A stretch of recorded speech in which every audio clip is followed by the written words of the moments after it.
awareness. Anyways, got the engine tore completely down, and so far I haven't seen any cracks. Of course, it's still a greasy, nasty mess, so that could change. But so far it's looking good on the block side. There's no ring ridge to speak of, so that's good. Let's see, I can get my light down in there. Can't really tell. Of course, I haven't really inspected the bores too much, so I'm gonna have to do get my snap gauges out and sorry about that. Get my snap gauges out and check the bores and see if there's any taper there. But there's nothing out of the ordinary, I should say. What else? Yeah, full of chocolate milk because of the head gasket. Got the pistons out. Obviously I got them out, but I did notice that oil rings are seized to almost every piston, so see what I can come up with that. The rod bearings and the main bearings. So these are the main bearings, and the number 2. I'll catch my finger on it, my fingernail on it. So it had some trash go through the oil. I mean, go figure, right? And number 3, same thing. 1 and 4 and the last one and 5 all seem to be good, but looks like it's going to get a set of main bearings. The rod bearings all seem to be good. There's nothing that catches my fingernail on any of those. Those all look good. Rod bearings look good, at least. Oil rings are all seized onto every piston. So this is lived a rough life. Now the crank, it seems to have survived pretty well. There's no number 2 is the one that had that groove in it, but it seems fine on the crank side. Same with 3. 4 is fine. So the crank, I think the crank is in good shape.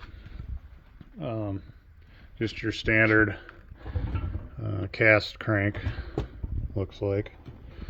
It might be forged. It's got casting stuff in it, so I think it's a cast crank. Either way, it doesn't matter. It's not a performance engine. Yeah, so you got the numbers cast into it, so that's fine. I didn't bother taking a flex plate off.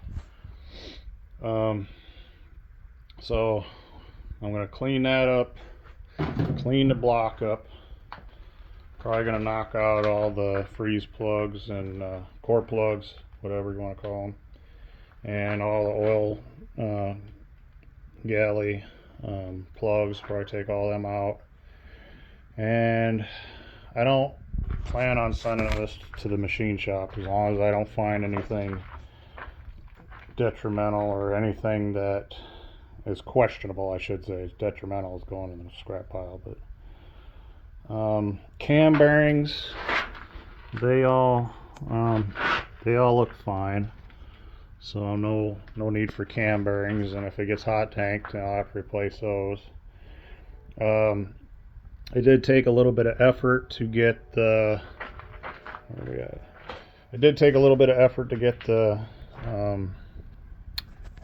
lifters out, but there's a little bit of wear, so I'll have to inspect those once they're cleaned up. But they looked fine. There was no gouges in them. Kept them all in order. Yeah, there's probably an orientation that they need to go in, because one side could be tapered that way or the opposite way.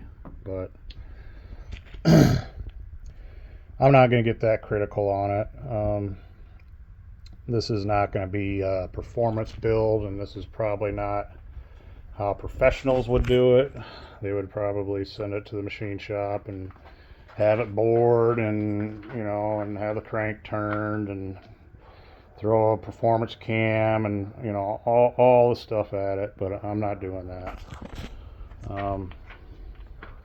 The heads I haven't got to yet. I'm not. I'll save that for another day.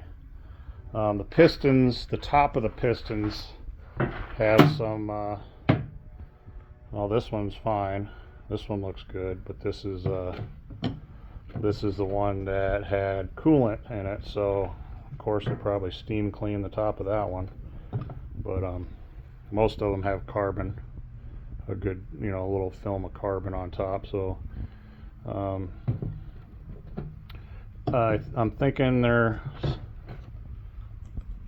stock. I don't think they're oversized or anything like that. So anyway, that's where I'm at, and got a lot of cleaning ahead of me, and hopefully the kid can get back down here and do some of it too. I just hate cleaning this crap up. But that's the update. That's where we're at. And hopefully next time you see it, it'll be looking clean and ready to go back together. Later.